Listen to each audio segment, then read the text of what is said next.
السلام عليكم أيها الأخوة الأفاضل. كما تعودنا اليوم في عجالة راح نطرقوا لواحد الموضوع خفيف ظريف بإذن الله، لكن مهم، اللي هو استعمال مضادات السعال عند الرضيع.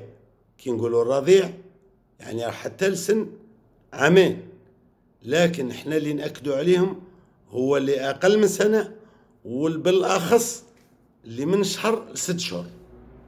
موش قيس على وليدك تروح تشيلو سروات السعال.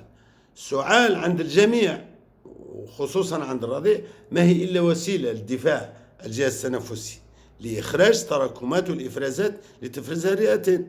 إذا أعطيت له المضاد السعال يعني راح تأثر على عملية السعال وعلى عملية تصفية القصبات الهوائية والرئتين من تلك الإفرازات التي ستصعب من عملية التنفس عند الرضيع. إذن تجنبوا سروات السعال وتجنبوا شراءهم بصورة عفوية. عند الرضع ما نتمسخروش، وعند الرضع ما نقتصدوش، وعند الرضع ما نشحوش على الدراهم.